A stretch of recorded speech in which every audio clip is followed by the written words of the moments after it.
भारतीय संस्कृति में 4 पर्वों का विशेष महत्व है। रक्षाबंधन, दशहरा, दीपावली और होली। इन्हें यदि मैं वर्गों में बांटूं तो कह सकता हूं कि रक्षाबंधन ब्राह्मणों का पर्व है, दशहरा क्षत्रियों का पर्व है, दीपावली व्यापारियों का पर्व है और होली शूद्रों का पर्व है। इसका अर्थ नहीं है कि किसी जाति विशेष के पर्व हैं। ब्राह्मण का मतलब यह है ब्रह्मम जानातीति ब्राह्मण, जो शुद्ध आत्मा की पहचान करें वे ब्राह्मण हैं। इस हिसाब से जो भी आत्मा की आराधना करने वाले संत हैं, विद्वान जन हैं, ज्ञानी जन हैं, वो सब ब्राह्मण हैं। ब्राह्मणों का पर्व है का मतलब क्या है कि चौमासे में और धंधे पानी बंद हो जाते हैं तो धर्म का धंधा ज्यादा शुरू हो जाता है। लोग फुर्सत में हो जाते हैं तो संतों के, विद्वानों के व्याख्यान सुनने के लिए उन्हें अधिक अवसर मिलता है। ये धर्ममय वातावरण हो जाता है चौमासे का। क्योंकि रक्षाबंधन उस समय आता है, इसलिए मैं ये कहता हूं कि संतों का, ब्राह्मणों का, विद्वानों का, ज्ञानी जनों का पर्व है। बरसात समाप्त हो जाती है, आवागमन के रास्ते खुलने की तैयारी में हो जाते हैं।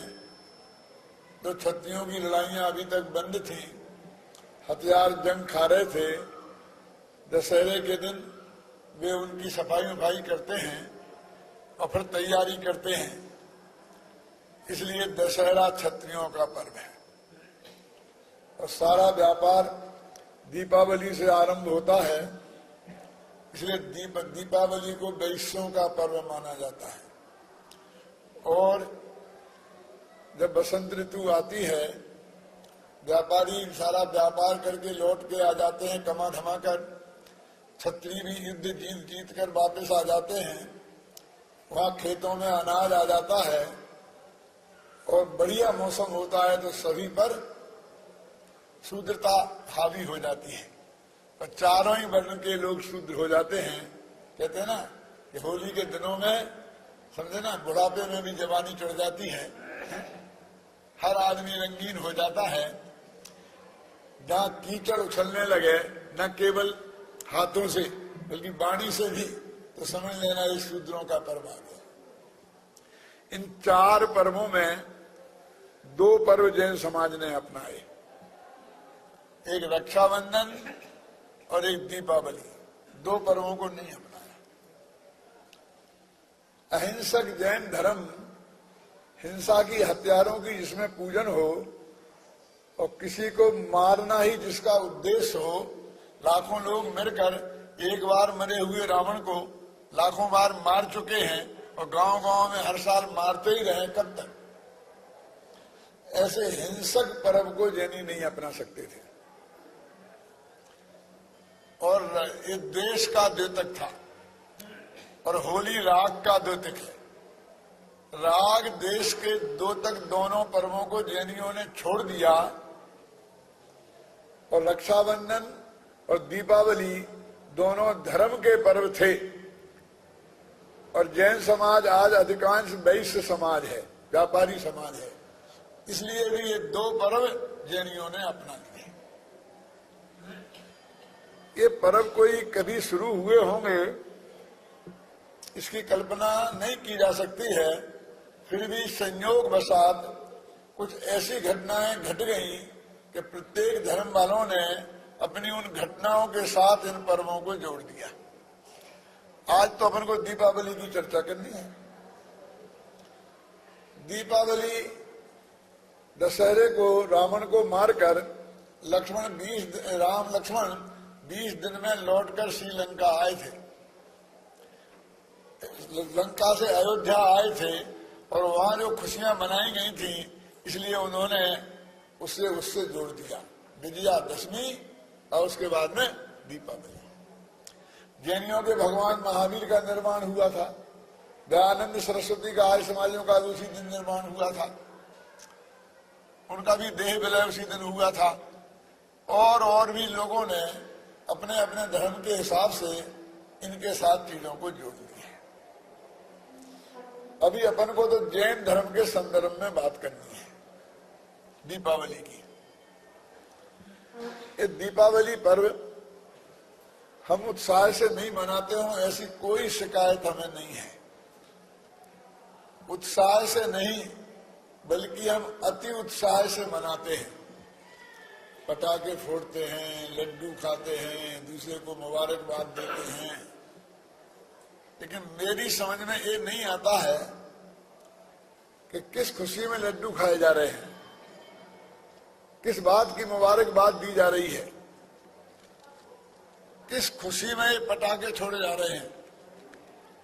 जब हम ये मानते हैं कि भगवान महावीर का आज निर्वाण हुआ था, माने वो हमें छोड़ के गए थे, ये संयोग का पर्व नहीं है, ये वियोग का पर्व है, ये ईद नहीं है, ये मुहर्रम है। ईद और मुहर्रम का अंतर तो मुसलमान भी जानते हैं ना, लेकिन हम जैनी भूल गए। किस बात की मुबारक दे रहे हैं आज हमें कि कल तक भगवान महावीर थे, उनका रोजाना व्याख्यान होता था, 7-7 घंटे और 12-12 मिनट दिन भर हमें व्याख्यान सुनना पड़ता था। अब आज गए और हमें छुट्टी मिल गई। क्यों? कल से आराम में रहेंगे। किस बात की खुशी है, किस बात की मुबारक है, किस बात के लड्डू बांटे जा रहे हैं? क्यों? ये आज हमारे भगवान महावीर के वियोग का दिन है, संयोग का दिन नहीं। इस बात को समझने के लिए कल्पना करें कि हमारे परम पूज्य पिताजी का जिस दिन स्वर्गवास हो जाए तो उस दिन हमारी मनस्थिति कैसी होनी चाहिए? क्यों? लड्डू बांटेंगे, खुशियां मनाएंगे, पटाखे छोड़ेंगे, एक दूसरे को मुबारक देंगे कि आज मुझे वो राज तिलक होने वाला है, तिजोरी की चाबी मेरे हाथ में आ जाएगी।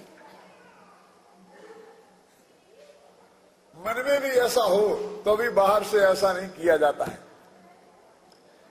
तो आज हमारे पिता का नहीं, बल्कि परम पिता का, हमारे धर्म पिता का हमसे वियोग हुआ था, तो वो दिन कैसा होगा उसकी कल्पना हमें करना चाहिए।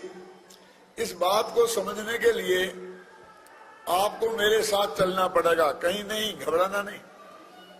आज से 2500 वर्ष पहले पावापुरी में आपको अपने मन को ले जाना पड़ेगा। और आप कल्पना कीजिए 2 मिनट के लिए कि आप जयपुरवासी नहीं हैं, अभी जयपुर में नहीं हैं, पावापुरी में हैं। 2500 वर्ष पहले का समय है।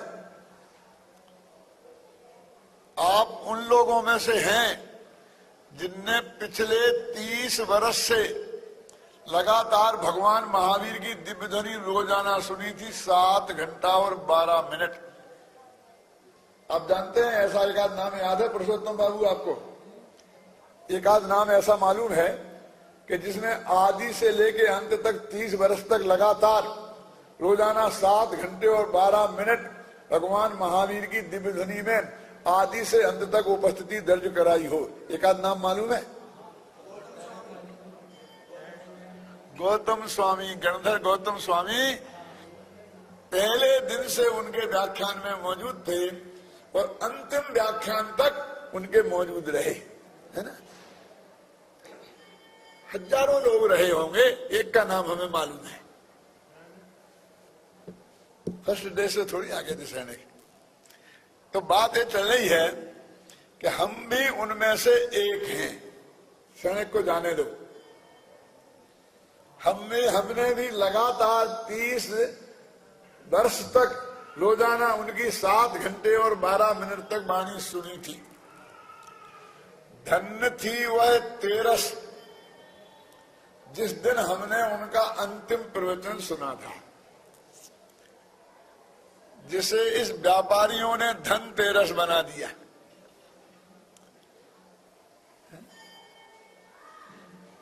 इस व्यापारी समाज से और क्या अपेक्षा की जा सकती है? लेकिन चतुर्दशी के दिन जब हम गए तो भगवान के दर्शन तो हुए थे, पर प्रवचन सुनने को नहीं मिला था, क्योंकि उनकी दिव्य ध्वनि का अवरोध हो गया था, योग निरोध हो गया था। लेकिन फिर भी दर्शन मिले थे, इसलिए चतुर्दशी को कहते हैं रूप चतुर्दशी। रूप चतुर्दशी का मतलब कैलाश जी, भगवान के रूप का दर्शन हुआ था, शब्द श्रवण करने को नहीं मिले थे। धन्य तेरस और रूप चतुर्दशी। लेकिन जब हम अमावस्या के दिन गए तो न हमें उनका प्रवचन सुनने को मिला था और न हमें उनके दर्शन का लाभ मिला था, क्योंकि सूर्य की किरण उगने के काल में ही उनका निर्वाण हो गया था। अब कल्पना करो कि आप 30 साल पुराने उनके श्रोता थे, उस दिन आपको कैसा लगा होगा और उस दिन आपका कैसे बीता होगा। वो असली दिवाली थी ना, वो निर्वाण महोत्सव तो वो ही था ना असली।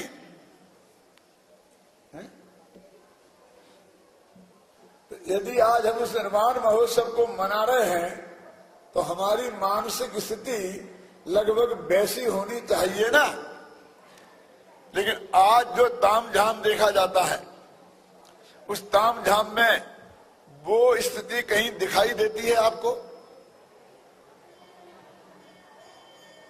इसलिए हमें एक बार गंभीरता से इस बात पर विचार करना चाहिए कि दीपावली हमारा महान पर्व है, लेकिन भगवान महावीर के संयोग का नहीं, वियोग का पर्व है।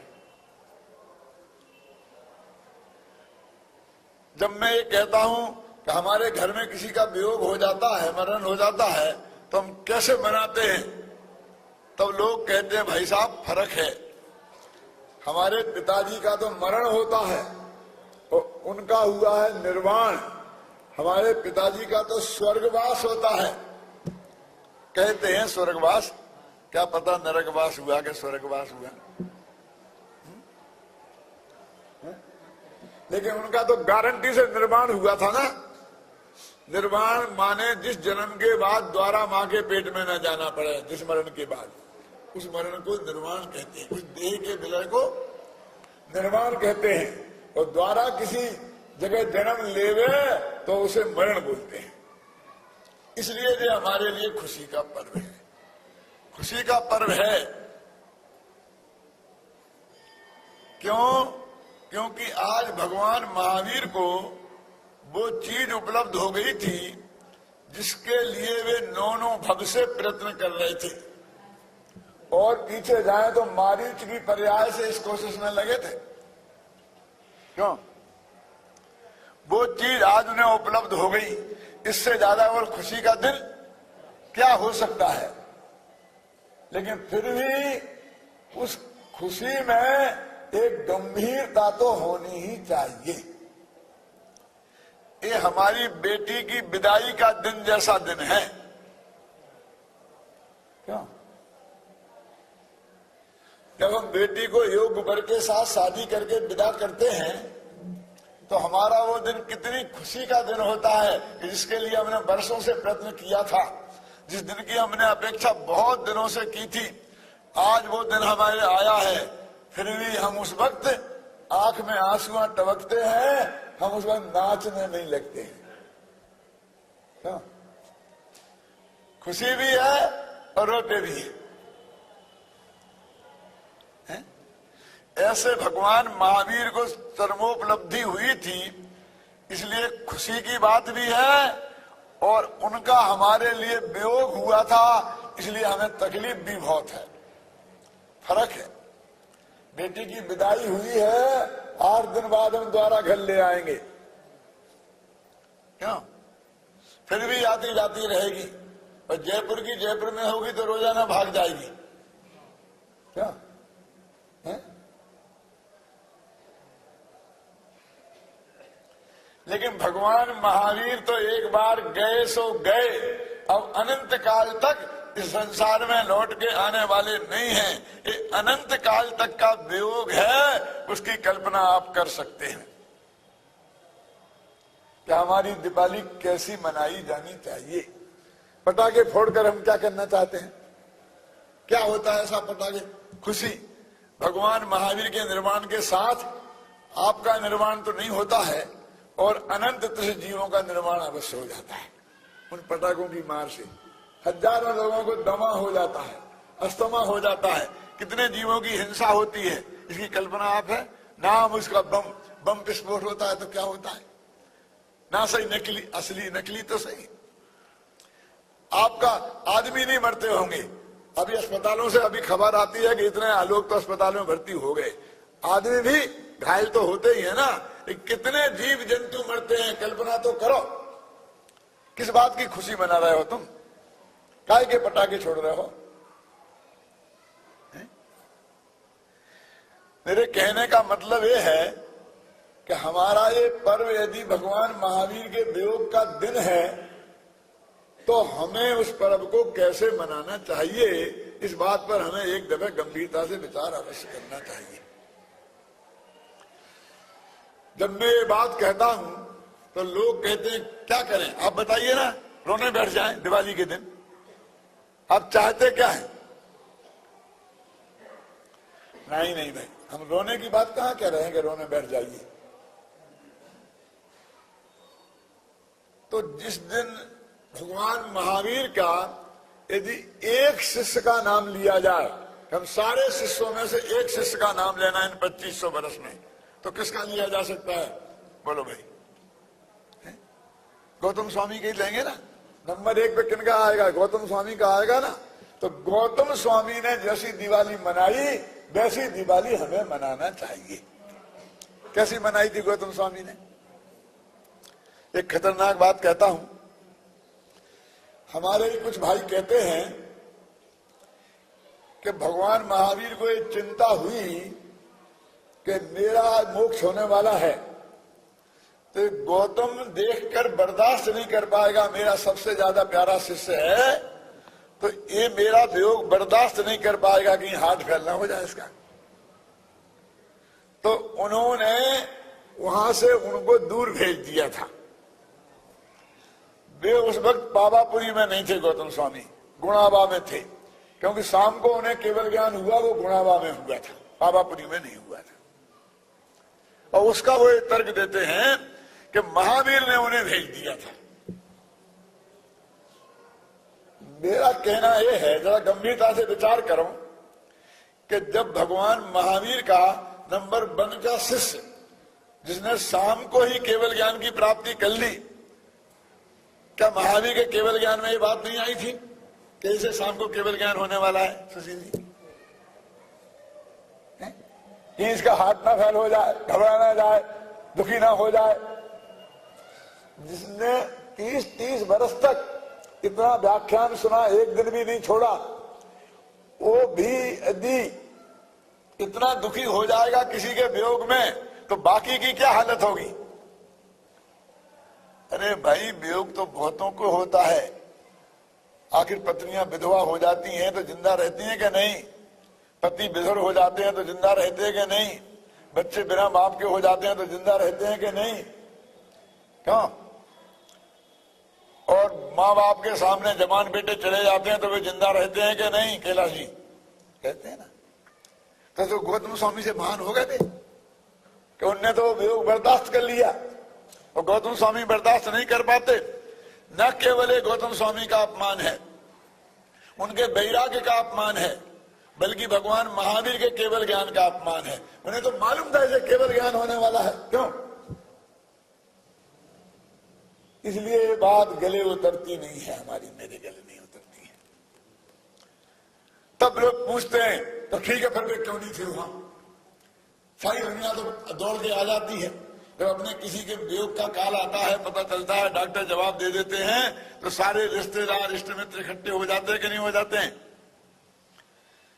यदि वे बाहर होते तो उन्हें वहां आना चाहिए था, और वे वहां थे। कल तक धनतेरस को प्रवचन सुन रहे थे और आज चले गए बाहर। ऐसा क्यों हुआ, फिर आप बताइए। अरे भाई उसमें क्या बताना है, जब तक प्रवचन हो रहे थे तो सुन रहे थे, अब प्रवचन बंद हो गए तो वे चले गए। कहां चले गए? गुणाबा, अरे वे तो अपने आत्मा में चले गए। यदि आत्मा में नहीं गए होते तो केवल ज्ञान कैसे होगा? बोलो, तुम्हें गुणावा दिखता है? और गुणावा कितनी दूर है पावापुरी से? कभी गए हो? यात्रा करी है? 10-20 मील। 10 मील क्या होते हैं? भगवान का समोषण कितना लंबा चौड़ा होता है मालूम आपको? 12 योजन लंबा, 9 योजन चौड़ा, ऐसे बहुत लंबा चौड़ा होता है। माने वो 20 मील से बहुत ज्यादा लंबा चौड़ा होता है। तो वे समोषण में ही तो थे उसी एरिया में तो थे, गए कहां थे? वे प्रवचन नहीं सुन रहे थे, क्या प्रवचन बंद हो गया था। तो उन्होंने प्रवचनों में कहा था अपने आत्मा में समा जाओ, स्वयं में जमो, स्वयं में रमो, स्वयं में ही समा जाओ, तुम्हारा कल्याण इससे ही होगा। तो उन्होंने वही किया। इसलिए इसमें कौन सी बड़ी बात है कि वे वहां क्यों पहुंच गए? तो गौतम स्वामी ने दीपावली कैसे मनाई थी? मैं आपसे बात कर रहा था, महात्मा गांधी ने कुछ ऐसे सैनिकों की फौज तैयार की थी, मारने वालों की नहीं, मरने वालों की। मारने का अंग्रेज लोग ऑर्डर देते थे कि इस भीड़ को मारो, तितर बितर कर दो, और यदि कोई ढंग से वो काम कर लेता था तो उसकी तरक्की होती थी, वो एसपी से आईजी बना दिया जाता था। क्यों? तनख्वाह मिलती थी अच्छी। लेकिन महात्मा गांधी ने जो फौज तैयार की थी वो मरने वालों की, मारने वालों की नहीं, गोली चलाने वालों की नहीं, गोली खाने वालों की। और तनख्वाह क्या मिलती थी सैनिकों को? कुछ नहीं, घर बार भी जा सकता है, जेल में भी जाना पड़ सकता है। इस कीमत पर उन्होंने सैनिक भर्ती किए, मरने वाले, और वे लाखों की संख्या में इस देश में उस अहिंसा की फौज में सैनिक भर्ती हो गए। तो मैं एक बात कहना चाहता हूं कि जब एक जुलूस जा रहा था, एक आदमी के हाथ में झंडा था, पीछे उसके भीड़ थी, सामने पुलिस लगी हुई थी। पुलिस सुपरिटेंडेंट ने आवाज लगाई कि झंडा नीचे झुका दो और वापस लौट जाओ, नारे बंद करो। कोई नहीं माना तो उसने धमकी दी कि मैं गोली चला दूंगा, झंडा झुकाओ नहीं तो मैं गोली चला दूंगा, मैं 3 तक बोलूंगा और तुमने झंडा नहीं झुकाया तो गोली मार दूंगा। और उसने कहा 1, 2 और 3 कहा और गोली मार दी, और वो आदमी मर गया जिसके हाथ में झंडा था, वो गिर गया, लेकिन झंडा नहीं गिरा, उसके पीछे वाले ने थाम लिया। फिर उससे कहा झंडा झुका दो नहीं तो मैं गोली मार दूंगा। कि क्या एक एक करता है, मारता क्यों नहीं? तुझे मालूम नहीं है? ये मुझसे कहने की जरूरत है? मैंने उसके हाथ में से झंडा थामा है जिसे तूने अभी गोली मारी है। अब ये बात कहने की जरूरत रह गई? उसने उसे गोली मारी तो पीछे वाले ने झंडा थाम लिया। सैकड़ों की लाश बिछ गई, लेकिन झंडा नहीं गिरा, नहीं गिरा और नहीं गिरा। भगवान महावीर ने जिस धर्म तत्व के प्रचार करने के लिए झंडा थामा था, वो निर्वाण गए तो गौतम स्वामी ने वो झंडा थाम लिया और शाम को केवल ज्ञान हो गया और उनकी दिव्य ध्वनि खिलना शुरू हो गई। महावीर गए लेकिन झंडा नहीं गिरा।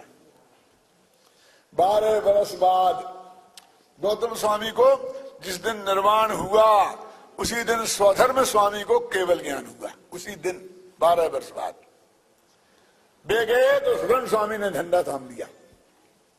उसके 12 वर्ष बाद स्वधर्म स्वामी को जिस दिन निर्वाण हुआ, उसी दिन जम्मू स्वामी को केवल ज्ञान हुआ और उनने झंडा थाम लिया। इन्हें अनुबद्ध केवली कहते हैं। एक किरण से हुए। उसके बाद जब उनका निर्वाण हुआ तो सुर्त केवलियों ने झंडा थाम लिया और वो वे सब गए, लेकिन आज तक वो झंडा गिरा नहीं है। भगवान महावीर की दिव्य ध्वनि का सार आज तक जो हमारे पास आया है वो कैसे आया है? झंडा गिर गया होता तो हमारे पास नहीं आता। आज किसके पास है वो झंडा? हमारे पास है। बताना नहीं, हमारे पास माने हमारे नहीं, हमारे माने जो भगवान महावीर की वाणी को समझे और उसे जन जन तक पहुंचाने का प्रयत्न करे, उन सभी के हाथ में है ना? हमारे हाथ में है, तुम्हारे हाथ में है। अब महावीर तो आज आएंगे नहीं, गौतम स्वामी नहीं आएंगे जी, मैं क्यों, सुधर्म स्वामी नहीं आएंगे, जम्मू स्वामी नहीं आएंगे, कुंद कुंद भी गए, स्वामी जी भी गए, क्यों? अब तो किनके हाथ में है? अपन नहीं थामेंगे तो ये समझ लो जो गलती 2500 वर्ष में नहीं हुई वो गलती हमसे हो जाएगी। कैसे मनाना भगवान महावीर की निर्वाण महोत्सव को, दीपावली को कैसे मनाना, इसका अंदाजा आपको तो लगा होगा ना। क्या क्या तरीका होना चाहिए भगवान महावीर की दीपावली मनाने का? क्योंकि जो बात उन्होंने दिव्य ध्वनि में 30 वर्ष तक लगातार कही, भाग्य से आज वो हमें उपलब्ध है। हम भगवान महावीर की स्तुति करते हैं ना महावीर अष्टक में, तो उसमें लिखा है, यदि या बाग गंगा विविध नय कल्लोल विमला, है ना, इदानी मप्पे शाम बुद्ध जन्मरालई प्रचतई। हे भगवान महावीर, जिस आपने जो वाणी रूपी गंगा बहाई थी वो आज भी बह रही है। क्या हमें तो नहीं दिखती है? हाँ, कि भैया कौओं को नहीं दिखती है, हंसों को दिखती है। बुद्ध जन मरालई परचतई, जो बुद्ध जन रूपी मराल हैं उनको वो वाणी गंगा आज भी दिखाई देती है। वो भले क्षीण धारा हो गई हो, लेकिन धारा बंद नहीं हुई है।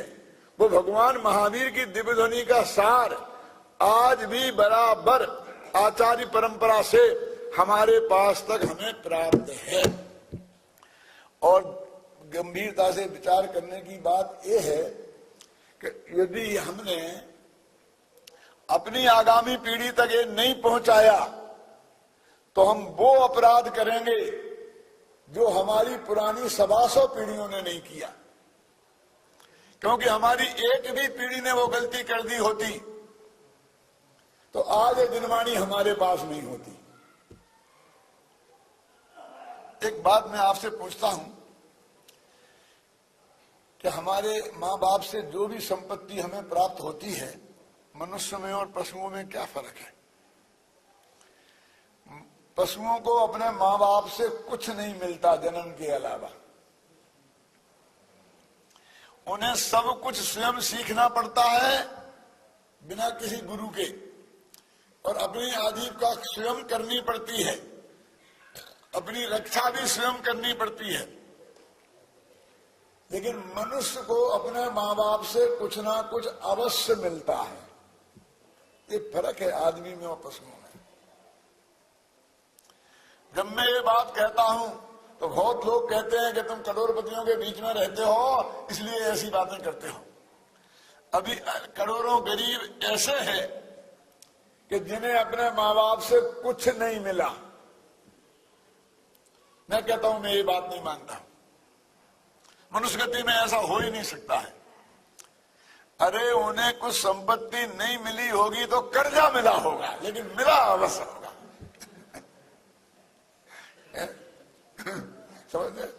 माँ बाप से मिलता अवश्य है, और हमें अपने माँ बाप से जो कुछ भी प्राप्त होता है उसे हम अपनी संतान को 100 गुना 10 गुना करके दे जाना चाहते कि नहीं दे जाना चाहते? बोलो, दे जा पाए कि नहीं दे जा पाए वो अलग बात है। लेकिन हरेक की भावना तो रहती थी कि मैं सारी जिंदगी किराए के मकान में रहा, लेकिन बेटों को तो 2 कमरे का मकान दे जाऊंगा मरूंगा तो उसके पहले। बेटी की भावना के नहीं, दे पाए कि नहीं दे पाए वो अलग बात है। तो मैं आपसे कहता हूं कि जो रुपये पैसे मकान जायदाद ये आपको माँ बाप से मिली वो आपकी संपत्ति थी, और उन्हीं माँ बाप से ये नमोकार महामंत्र मिला, ये 24 तीर्थंकरों के नाम मिले, ऐसा खान पान मिला कि कोई शराबी बगल में बैठा हो तो उसकी गंध से हमें वोमिटिंग हो जाए, कहीं मांस का टुकड़ा हमें दिखाई दे जाए तो उस दिन हमसे खाना नहीं खावे। ऐसे जो संस्कार हमें मिले माँ बाप से, वो हमारी संपत्ति नहीं है कि विपत्ति है? अगले रुपये पैसा मिला कि ये भी मिला? बोलिए, आपको ये जैन कुल के संस्कार मिले, स्वयं पवित्र, अहिंसक, शुद्ध सत्व सात्विक, ये भी संपत्ति है। यदि ये संपत्ति है तो इसे 10 गुनी करके दे जाने की भावना आपकी क्यों नहीं होती है? होनी चाहिए ना।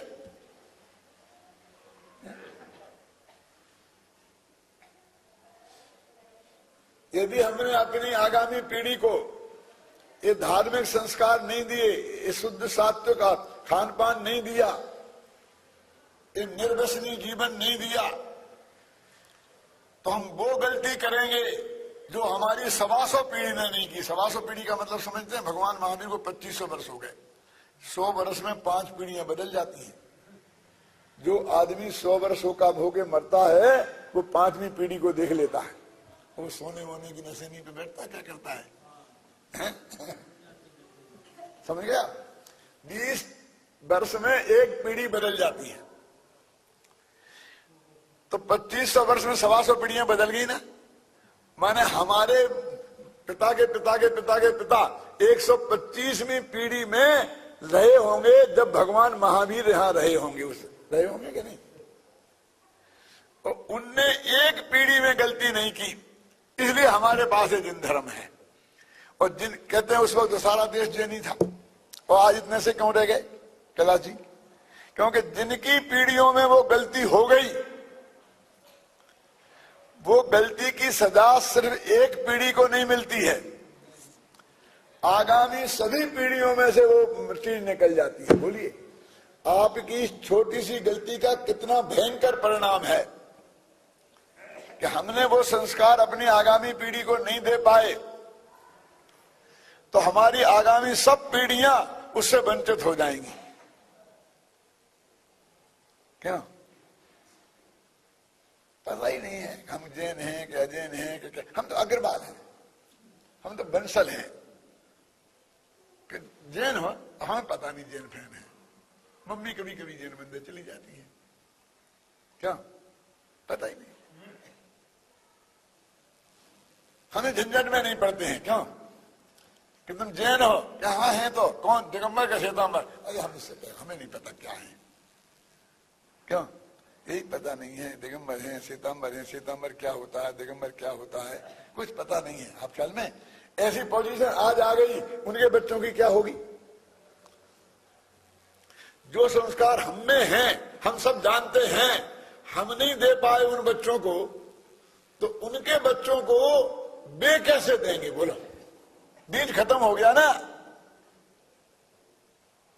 तो उसकी सजा हमारी आगामी पीढ़ियों को भोगनी पड़ेगी। और आगामी पीढ़ी जिनकी में गई उनकी भोग रही है कि नहीं? आखिर वो सारे जैनी अजैनी हो गए कि नहीं हो गए? मेरे कहने का मतलब ये है। तो भगवान महावीर की वो वाणी जो आज हमें उपलब्ध है, उसे हम अपनी आगामी पीढ़ी तक पहुंचाएं, ये जिम्मेवारी हमारी है। ये दीपावली मनाने का एक सही तरीका है। क्यों? क्यों साहब? अरे दीपक जलाए जाते हैं, लड्डू चढ़ाए जाते हैं, इनकी तो कुछ आप बताते नहीं हो। क्यों? ये बातें कहने लग गए। हम जैसा मनाते हैं उसमें क्या खराबी है? दीपक जलाए जाते हैं तो क्या हो गया? जब सूरज अस्त हो जाएगा तो दीपक नहीं जलेंगे तो क्या होगा? अमावस का दिन हो, जरा सोचो, घना अंधकार हो है? और सूरज अस्त हो जाएगा तो दीपक जलेंगे कि नहीं? तो भगवान महावीर जैसा सूरज अस्त हो गया तो लोग दीपक जलाकर अपना उजाला की व्यवस्था करी। उसमें कौन से गजब हो गया? दीपक ज्ञान का प्रतीक है। क्यों? जब भगवान महावीर की दिव्य ध्वनि खिलती थी तो सब चुपचाप बैठे बैठे सुनते थे ना। 4 ज्ञान के धारी गौतम गणधर भी ये नहीं कहते कि आज मेरा भी एक व्याख्यान होना चाहिए। क्यों? हमारे गुरुदेव तक की परंपरा आई कि नहीं आई? बोलो। कि जब गुरुदेव सोनगढ़ में रहते थे कांजी स्वामी, तो बड़े बड़े पंडित चुपचाप बैठे गाय जैसे सुनते रहते थे। कोई को मन में विकल्प नहीं आता कि हमारा प्रवचन कब होगा। उनके सामने किसी का नहीं होता था, बस अकेला वही सुनाते थे।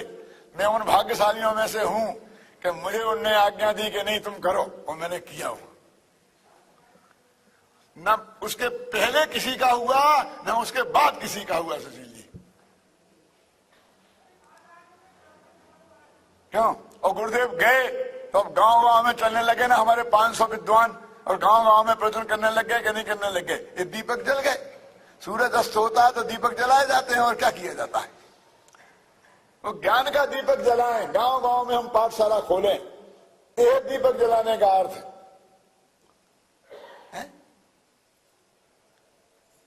ये दीपक से क्या लेना देना है? ये जड़ दीपक है। जग के जड़ दीपक क्या होगा? इसे क्या होने वाला बोले? इसे क्या होने वाला है? ये ज्ञान के दीपक का वो प्रतीक है। जब कोई सूरज अस्त होता है तो दीपक जलाने की परंपरा है।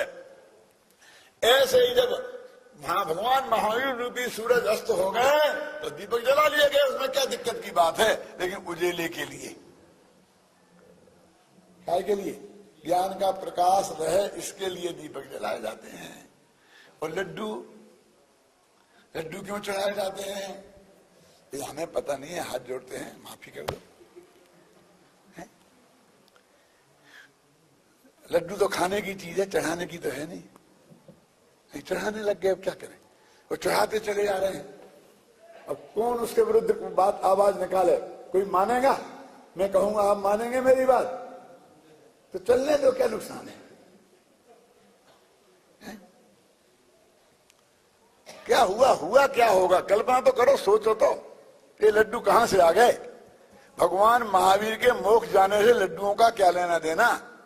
पटाखों का क्या लेना देना? क्यों?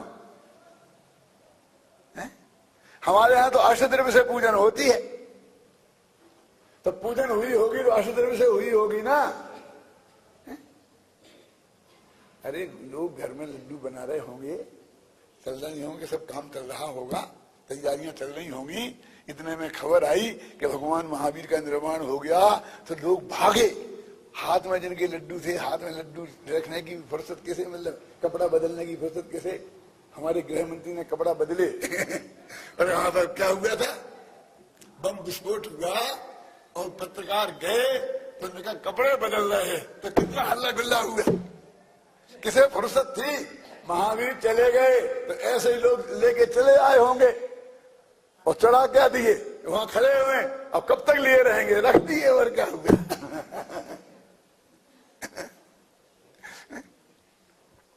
कौन सी परंपरा में हमारे यहाँ कहां से कब क्या शुरू हो गई? कोई इतिहास हो तो बताओ, क्या मतलब है उसका?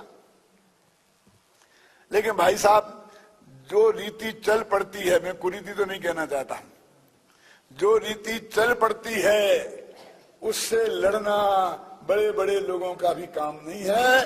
क्योंकि वो तत्व ज्ञान एक तरफ रखा रह जाएगा और वो झगड़ा नया खड़ा हो जाएगा। चलने दो, लड्डू चढ़ने दो, कोई दिक्कत नहीं है। क्या? लेकिन तत्व ज्ञान की बात भी साथ में चलने दो। और फिर एक बात ऐसा है, देखो लड्डू माने बर्फी क्यों नहीं, चकती क्यों नहीं? क्यों? क्योंकि लड्डू गोल होता है। और गोल का मतलब समझते हैं? जिसका ना आदि हो ना जिसका अंत हो। क्या? जिसकी ना आदि हो और ना जिसका अंत हो।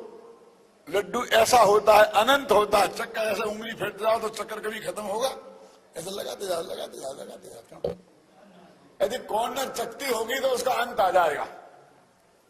तो भगवान आत्मा अनादि अनंत है, इस बात का प्रतीक है वो अनादि अनंत लड्डू, जिसका कभी अंत नहीं आता, जो कहीं से शुरू नहीं होता। और भगवान आत्मा आनंद का कंद है ना, रस का कंद है लड्डू जैसा, और बहुत मधुर है, बहुत मीठा है। क्यों? तो लड्डू हमारे उस आत्मा का प्रतीक है कि तुम उस आत्मा में जम के लड्डू खाओ। चढ़ाते क्यों? दूसरों को क्यों देते हो? लड्डू तो खाने की चीज होती है कि चढ़ाने की? क्यों? और चढ़ाना हो तो चढ़ाओ, उससे कोई फर्क नहीं पड़ने वाला है।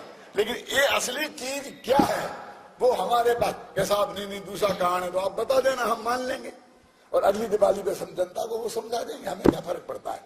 हमें तो जो बात सामने आए वो बतानी है आप लोगों को। क्यों?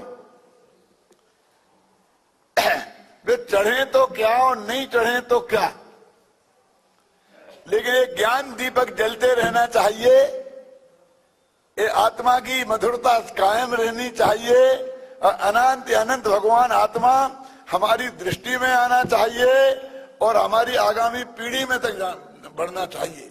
हम ये संकल्प करें आज के दिन कि हम गांव-गांव में महावीर के तत्व ज्ञान की पाठशालाएं खोलेंगे, स्वाध्याय शालाएं खोलेंगे, चलाएंगे। यदि कहीं चलती होगी तो हम उसमें प्रवचन सुनने जाएंगे। यदि पाठशाला चलती है तो हम अपने बच्चों को उसमें पढ़ने के लिए भेजेंगे।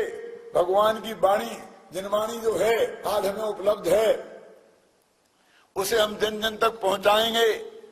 भाषण देने वाले भाषण के माध्यम से, किताबें लिखने वाले लिखने के माध्यम से, जो ना लिख सकते हैं ना बोल सकते हैं वे छपा सकते हैं, ना जो लिख सकते हैं ना बोल सकते हैं ना छपा सकते हैं वे बांट सकते हैं। क्यों? जिसकी जो शक्ति है अपनी शक्ति के अनुसार भगवान महावीर की जो वाणी दिव्य ध्वनि समोषण में खिलती थी, जो अंतिम दिन धन्यतेरस के दिन खिली थी, वो जन जन तक पहुंचे और पंचम काल के अंत तक तो रहेगी ना, रहने ही वाली है। उसमें हमारा भी एक योगदान हो। हमारा योगदान होगा तो उससे हमारी आगामी पीढ़ी लाभान्वित होगी। हम नहीं करेंगे तो भी ये कायम रहेगी, लेकिन हमारी पीढ़ी में से वो बात निकल जाएगी। एक मदारी था, डुगडुगी बजा के बेचारा पेट पालता था, बंदर का नाच दिखा दिखा करके लोगों को।